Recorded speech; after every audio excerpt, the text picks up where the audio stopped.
सच्चिदानन्दरूपाय विश्वोत्पत्त्यादिहेतवे तापत्रय विनाशाय श्रीकृष्णाय वयं नमः।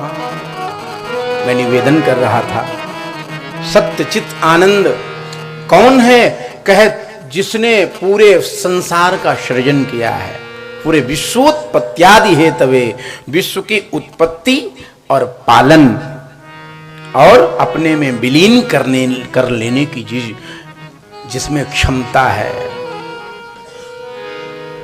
त्रितापों को जो दमन कर दे, दैहिक, दैविक, भौतिक, ये तीन ताप हैं, जिसमें इन तीनों तापों को दमन करने की क्षमता है। विश्व की उत्पत्ति, पालन, अपने में समाहित कर लेने में जो सक्षम है, सत्य चित आनंद का जो स्वरूप है। सत्यम श्री कृष्णाय वयम नुमः, वयम नुमः श्री कृष्णाय। हम सब भगवान ऐसे कृष्ण को चरणों में वंदन करते हैं। ऐसा यहां वंदना किया, शुकदेव के चरणों में वंदन किया, फिर याद किया है उस भूमि की जहां के अभी आप लोग कह रहे थे कि वहां भी महाराज श्री ने कृपा किया। वहीं से असल में शुभारंभ हुआ है इस यज्ञ का, इस यात्रा का, इस ज्ञान की गंगा का प्रवाह वहीं से शुभारंभ हुआ।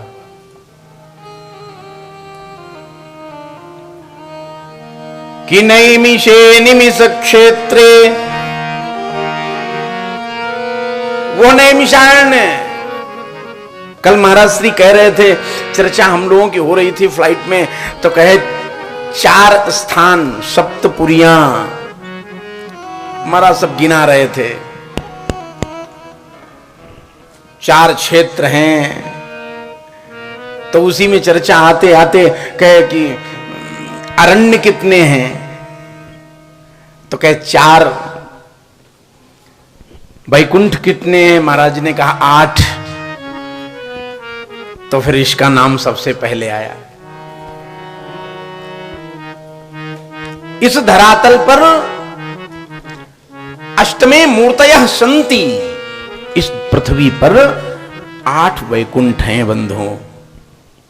8 में आप इधर आए हुए हैं, ये दक्षिण में हैं, हम आप सब दक्षिण में हैं। 4 उत्तर में वैकुंठ हैं और 4 दक्षिण में हैं। नैमिषे सूत आशीनम अभिवाद्य महामतिम, कथामृत रसास्वाद कुशलः शौनको ब्रवीण। भागवत का एक एक मंत्र ये अनुष्टुप छंद में गाया है सूत महाराज ने। नैमिषारण्य की याद किया, उस भूमि की याद किया। नैमिषारण्य में क्या है? वहां पर 88,000 ऋषियों की साधना की भूमि, और आज भी वो बिल्कुल शांत है। आज भी वहां कोई पॉल्यूशन नहीं है, ज्यादा भौतिकता नहीं है, कम में भी काम चल जाता है। वहां अगर जेब में नहीं है कोई ज्यादा हिसाब किताब, ज्यादा जेब गर्म नहीं है, अगर ठंडी भी है तब भी चलेगी, कोई बात नहीं, सब हो जाएगा काम। ऐसा नैमिषारण्य है। वहां तो गर्मा गर्म पकौड़ी हमेशा तैयार रहती महाराज जी, और सस्ते में काम चलता है। 2 रुपए 5 रुपए में भी हो जाता है। ऐसी भूमि जो साधना की भूमि है, और जिसने साधना किया तो साधना का फल तो है। शौनक महाराज जो 88,000 ऋषियों में अग्रगण्य हैं, उन्होंने 88,000 ऋषियों में 87,999 ऋषियों के अग्रगण्य शौनक महाराज, इन्होंने सूत महाराज के चरणों में बैठ के निवेदन किया और कहा, महाराज आज मैं आपसे कुछ पूछना चाहता हूं। कहे क्या? कहे मुझे पता है आप बड़े पुराण के ज्ञाता हैं, इतिहास के जानकार हैं, इसलिए आपसे मैं कुछ पूछना चाहता हूं। शौनक महाराज कहने लगे, हम लोगों के जीवन में जो अज्ञानता है उसको आप, उस अज्ञानता रूपी अंधकार को दूर करने के लिए आप सूर्य के समान हैं।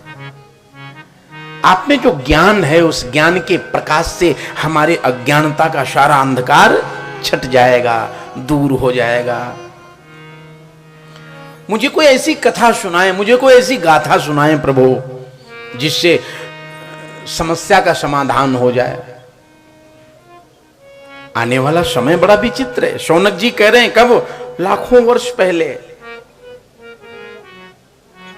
और ऐसी कोई कथा सुनाए जो कानों के लिए प्रिय हो।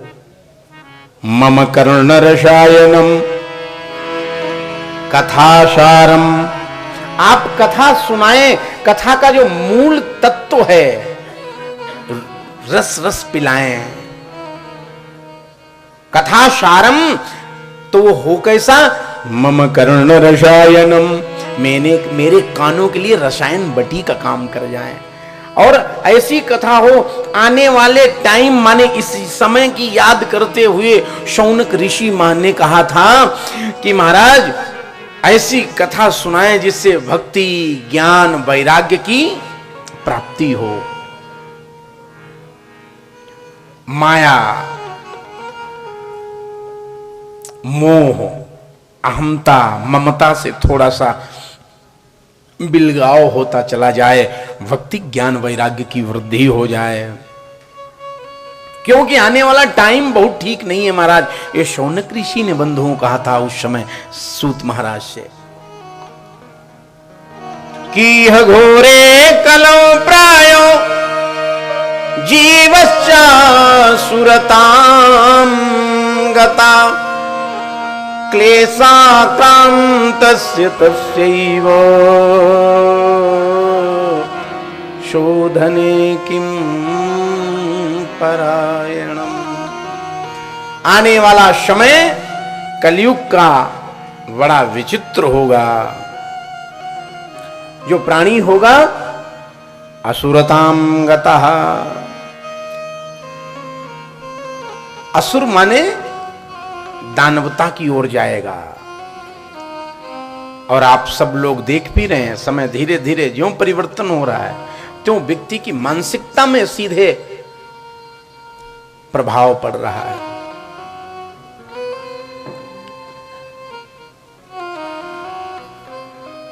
और आने वाले समय का प्रभाव ऐसा होगा कि व्यक्ति परेशान होगा, दुख से परेशान होगा, दरिद्रता से परेशान होगा, कलह से परेशान होगा, कटुता से बड़ी तकलीफें सहन करेगा, भिन्नता होगी, एकता से अनेकता में परिणित हो जाएगा समाज। महाराज ऐसी कोई बूटी आप पिलाएं जिससे ये चिंताएं दूर हो जाएं, हर प्राणी की चिंता दूर हो जाए। ऐसा शौनक आदि ऋषियों ने सूत महाराज से पूछा था। कभी कभी हम आप सब लोग बैठते हैं तो चर्चाएं होती ना, महाराज ये कार्य कैसे होगा, इसका क्या उपाय है। ऐसे ही सभी के सुख के लिए, सबके आनंद देने के लिए प्रश्न उत्तर हुए हैं। सूत महाराज ने सुना और जवाब देने लगे।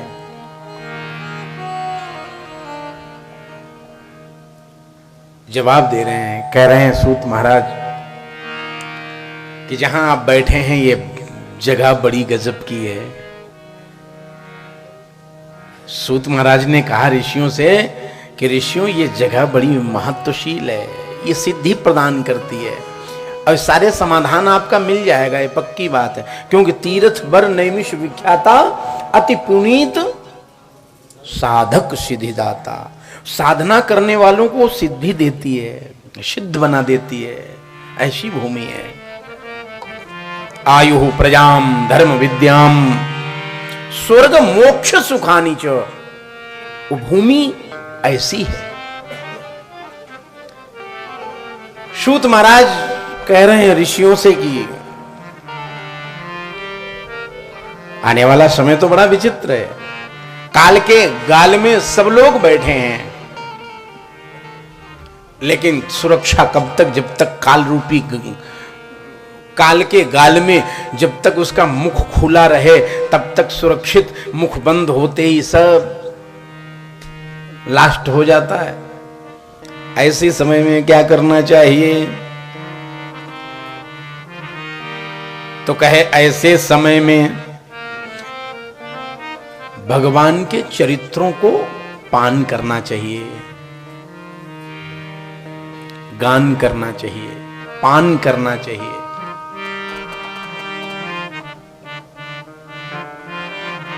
जन्मांतरे भवेत पुण्यम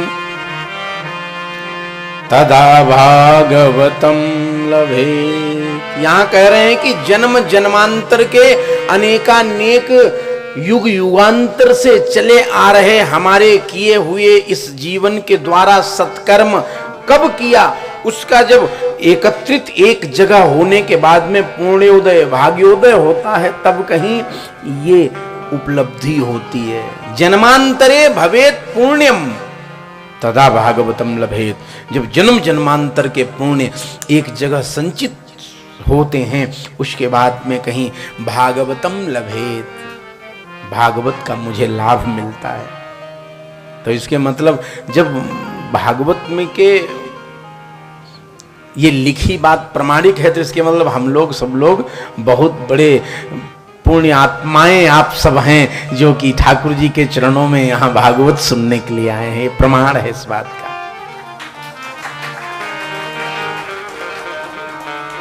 बड़ी महिमा है इस शास्त्र की।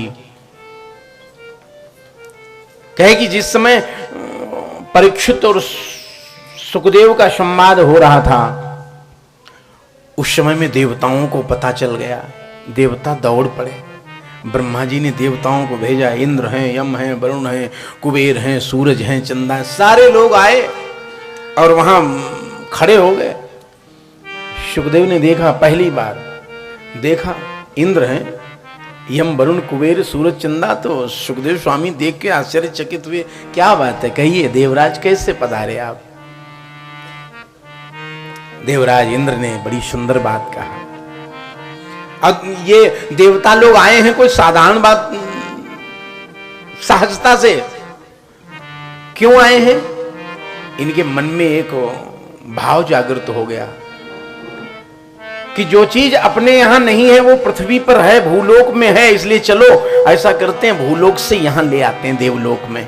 हमारे देवलोक में जो कमी है वो भी पूर्ति हो जाएगी। क्या कमी क्या कहे? अमृत तो है लेकिन भागवतामृत नहीं है। तो सागर से मिला हुआ अमृत देवलोक में है, देवताओं ने पान किया है, लेकिन भागवतामृत स्वर्ग में नहीं है। मरने के बाद में लोग लिखते हैं स्वर्गीय, लिखते हैं कि नहीं? स्वर्गीय फलाने फलाने फलाने। मुझसे एक जगह पूछा किसी भगत ने कि महाराज इतना आप समय अहर्निश आप कार्यक्रमों में, यज्ञ में या कथा में या योग में पूरा समय आप व्यस्त रखते हैं, अपना देते हैं समाज को, आपकी कोई तो अभिलाषा होगी, कोई तो कामना होगी।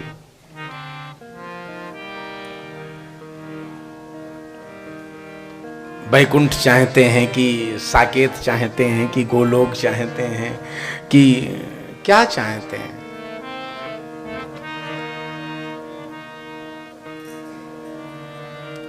चाहना तो सबकी होती है।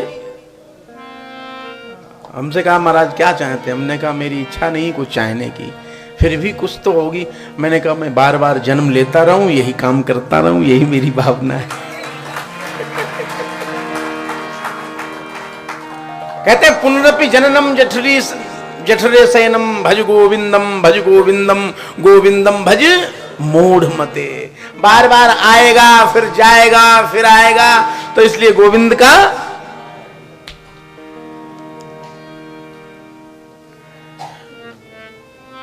तो देवता लोग आए हैं, स्वर्ग में निवेदन कर रहा था, जानते इसलिए स्वर्गीय लिखना हमारे यहां संत समाज में स्वर्गीय नहीं लिखते, फिर क्या लिखते हैं? वैकुंठवासी, साकेतवासी, वैकुंठवासी। संतों में ये नहीं लिखते। क्यों? कि क्या करेंगे लिख के, वहां क्या मिलेगा? स्वर्ग में जानते कुछ नहीं मिलता। कि इस धरती का स्वर्ग कहां का है? कश्मीर में जाके देख लो। इस पृथ्वी का स्वर्ग जो है वो कश्मीर है, वहां का नजारा, वहां की प्रकृति। तो स्वर्ग कौन है? स्वर्गे सत्ये च कैलासे ना। स्वर्ग में कहीं भी और देवलोकों में ये रसम नास्ती नहीं है, ये रस नहीं है। तो वहां क्या नहीं है? तो जानते हो स्वर्ग में क्या क्या नहीं मिलता? पता है आपको क्या है वहां, क्या नहीं है? नहीं है तो बता देता हूं, आप गिन लीजिए।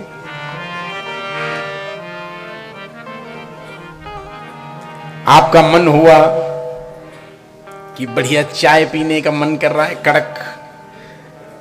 मान लिया स्वर्ग में बैठे हैं, कड़क चाय पीने का मन किया, तो आप सोचोगे चाय तभी बन पाएगी बढ़िया कड़क जब दूध हो। तो दूध वहां होता नहीं है, दूध नहीं मिलेगा। कीक्षुर विकारम मतयः कवीनाम, वहां पर चीनी नहीं है, ईख का रस, ईख से निकला हुआ रस, रस से बना हुआ गुड़, गुड़ से बनी हुई शक्कर, शक्कर नहीं मिलती। चाय कहां से मिलेगी? पहले लोग चाय नहीं पीते थे, पहले लोग चाह पीते थे।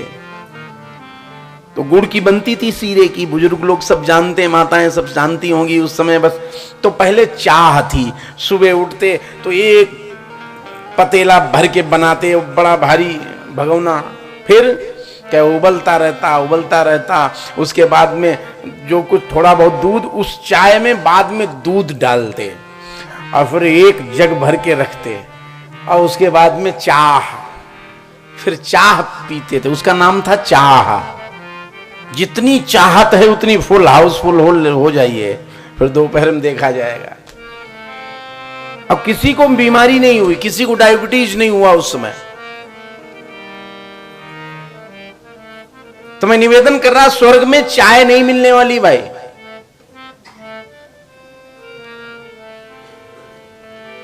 और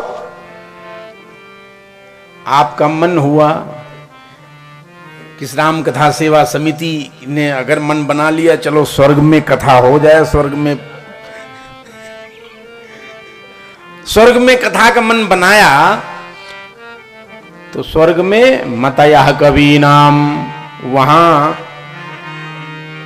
महाराज लोग दर्शन नहीं पाओगे, वहां कथा नहीं है।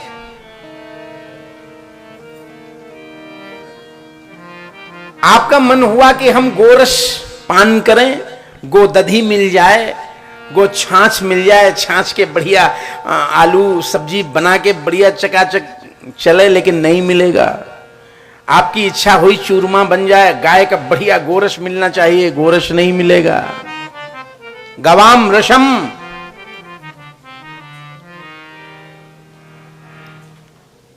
तो चीनी नहीं मिलेगी, चाय नहीं बन पाएगी।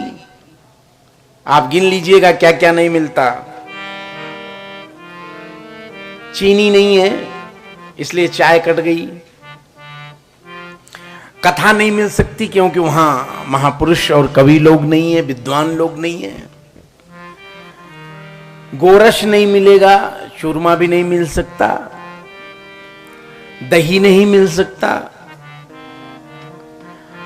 और आपका मन हुआ कि छोटे छोटे बच्चों में बैठ के चलो थोड़ा सा लाड़ लड़ाते हैं, प्यार करते हैं, उनको पुचकारते हैं गोद में, उनसे साथ थोड़ा सा चर्चाएं करते हैं। क्यों? बालकों की भाषा में बालक बन के चर्चा करने का अपना एक अलग आनंद है। इसलिए बच्चों को भगवान कहते हैं। बालक में प्रत्यक्ष भगवान का दर्शन होता है। बालक भी वहां नहीं मिलते। महाराज कल कह रहे थे कि 33 कोटि से ज्यादा नहीं हुए क्या? ये प्रकार के देवता हैं, इतने डिपार्ट हैं इनके, जिसके पास जो डिपार्ट दे दिया गया। 33 करोड़ नहीं है, 33 प्रकार के देवताओं में जितनी संख्या, इतना इतना इतना इतना इतना। लेकिन इनके परिवार नहीं है, बढ़ते नहीं, जितने हैं उतने ही। तो बालक भी नहीं मिलेंगे, परिवार नहीं, जितनी संख्या है उतने ही रहते हैं। और जैसे यहां पूजन करते हैं तो आचार्य जी कहते हैं मुख शुद्धर्थे तांबूल पूगी भलम समर्पयामि। मुख शुद्धि के लिए एला लवंग आदि से संयुक्त तांबूल चढ़ाइए। वहां तांबूल भी नहीं है, भक्तिम वो भी नहीं है। वहां तो जो यहां किया है उसका वहां भोग है। उसके बाद में पुण्य क्षीणे मृत्युलोकम विशंति। पुण्य, जहां आपका पुण्य रूपी खजाना जब खर्च हो जाएगा तो वहां से धक्का मार के भगा दिया जाएगा। तो ये भारत भूमि ही ऐसी है जहां प्रत्यक्ष ठाकुर जी के चरणों में बैठ के यहां स्वर्ग भी है, वैकुंठ भी है, गोलोक भी है, साकेत भी है, और मृत्यु लोक में होते हुए सारे लोकों का दर्शन के साथ साथ में भागवत रस का पान करते हुए आनंद की ओर बढ़ रहे हैं हम आप सब। वही देवता आ गए स्वर्ग वाले, हाथ में सोने के कलश में अमृत कलश लेके आए दे शूरन स्वार्थी। आए देव शूरन स्वार्थी। आए देव शूरन स्वार्थी। बचन कहे जनु परमारथी।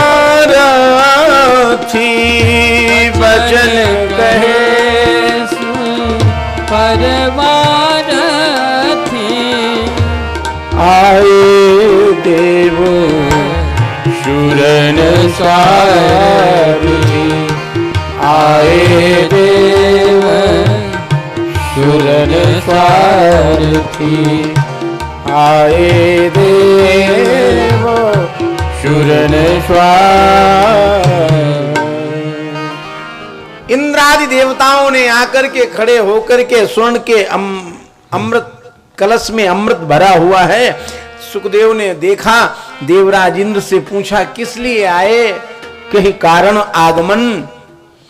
तो इंद्र ने कहा महाराज मेरी कामना है। कहे क्या? कहे ये मेरे हाथ में चमचमाते हुए स्वर्ण के कलश में देख रहे हैं, ये अमृत है। मुझे ऐसा लगा कि इस समय आपको जरूरत है। सुखदेव स्वामी जी ने कहा कि मुझे तो जरूरत नहीं, मैंने खबर तो नहीं भेजा आपके पास में। कि नहीं नहीं नहीं नहीं महाराज, मुझे ऐसा महसूस हुआ, मैं चला आया। अच्छा क्या चाहते हैं आप? तो इंद्र कह रहे हैं महाराज इस समय सबसे ज्यादा अगर इस अमृत की आवश्यकता है तो परीक्षित को है। इनको ऋषि के वाणी रूपी बाण के आहत हो चुके हैं, श्राप लग चुका है। इसलिए आप ऐसा करो कि ये अमृत परीक्षित को पिला दो, क्योंकि इनकी उम्र 7 दिन तक है। अमृत पीने के बाद में कभी नहीं मरेंगे। लेकिन जो आप भागवता अमृत पिलाने इनको जा रहे हो, ये आप हमें दे दीजिए। माने सोने के कलश में भरा हुआ अमृत ले लीजिए और इसके बदले में हमको भागवत रूपी अमृत दे दीजिए। सुखदेव स्वामी ने इंद्र की वाणी से जब सुना तो सुनते ही थोड़ी देर सहम गए, चुप हो गए, जवाब नहीं दिया, मंथन करने में लग गए। विचार करते करते इंद्र ने कहा, गुरुदेव बताया नहीं कुछ।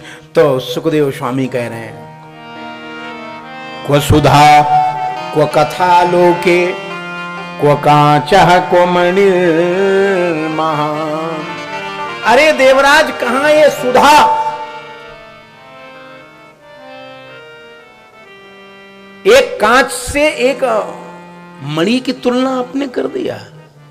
कहां ये स्वर्ग का अमृत और कहां ये भागवत रूपी अमृत, और कहां कांच और कहां मणि।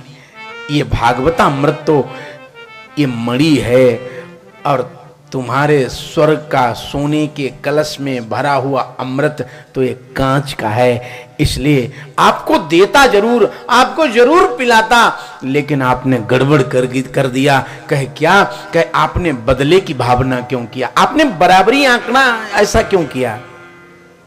कहां कांच कहां मणि की तुलना आपने तुलना न किया होता।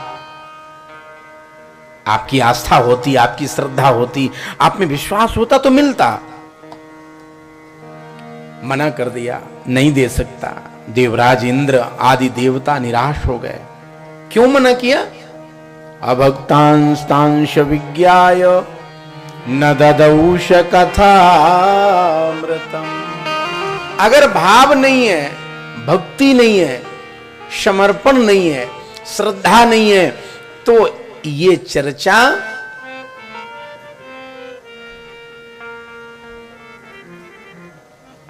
तो कहे कि बिना श्रद्धा, बिना भक्ति, बिना समर्पण के सुराणामपि दुर्लभा।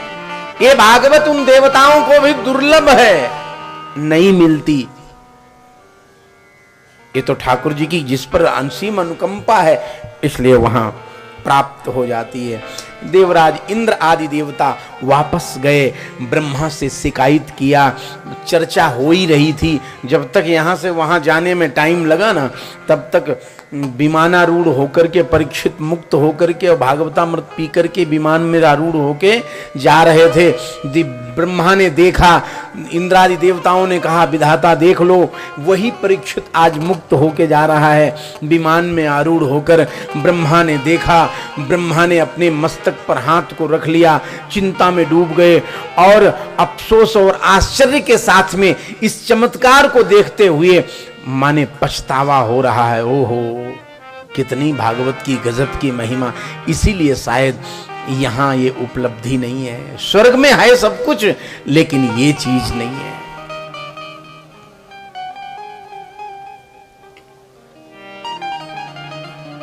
बड़ी गजब की महिमा का विवेचन किया है।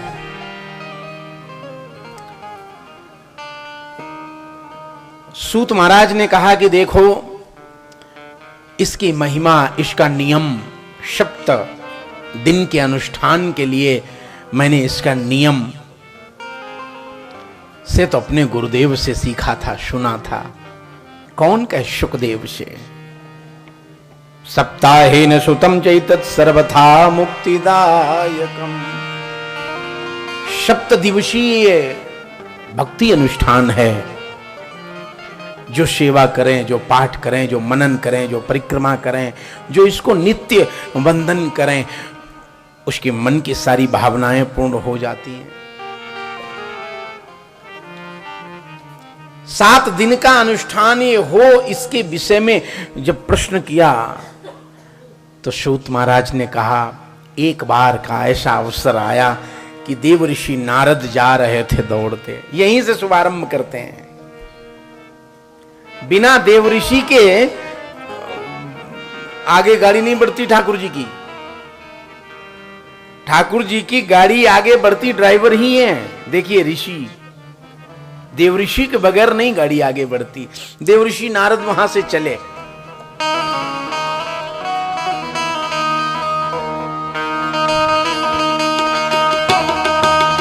आकाश मंडल से और झूमते हुए देवऋषि नारद वीणा पर अपने स्वर के साथ में गुणगान करते हुए और भूमंडल की ओर उतर पड़े हैं आकाश मार्ग से, हाथों को उठा करके ताली की सेवा करते हुए, झूमते हुए।